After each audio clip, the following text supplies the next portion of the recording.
అహరోను పిలువబడినట్లుగా దేవుని చేత పిలువబడిన వాడై ఈ ఘనత పొందును. హల్లెలూయా.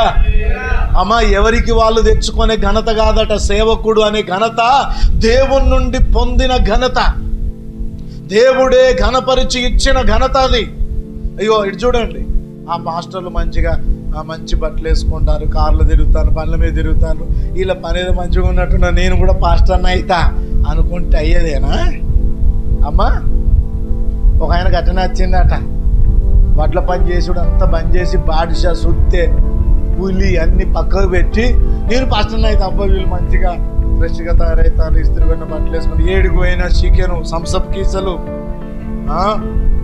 అయ్యగారు అని వందనాలు చెప్తారు, మంచి మర్యాద ఇస్తారు, రాయల్ లైఫ్ అనుకొని నేను కూడా సేవకత్తాని బాడిసే గీడిసే బుల్లి అన్ని సంచులు పెట్టి సంచుల మీద వాడేసి బైబిల్ పట్టుకొని ఇక నేను సేవ చేస్తాను అక్క, ఆ సేవకు వచ్చినా అందరికి పరిచయం చేసుకున్నాడంటే. పాపం తమ్ముడు నిజమే సేవకు వచ్చింది కావచ్చని వాళ్ళు ఒకరు వీళ్ళు ఒకరు పిలిచి ప్రార్థన చేసుకున్నారు. 10 రోజులు మంచిగానే ఈయన కూడా సంసప్ కీచలు వచ్చినాయి, చికెన్ ముక్కలు వచ్చినాయి, ఆతిథ్యం దొరికింది, ప్రేమ దొరికింది. 10 రోజుల తర్వాత అంత దుకాణం బంద్, ఎవరు పిలుస్తలేరు ఇక. ఎందుకంటే ఈయనకు మాట అత్తలేదు, పాదన అత్తలేదు, ఏం చేయత్తలేదు అని పిలుచుడు బంద్ చేసి ఇక బంద్ చేసి చప్పుడు లేకుంటే ఈయన కథం ఇదేంది సేవకి. నేను సేవ అంటే రిచ్గా ఉండడం, రాయల్ మెయింటెనెన్స్లోనికి వెళ్ళిపోవడం, హైఫైగా జీవించడం అనుకున్నాను.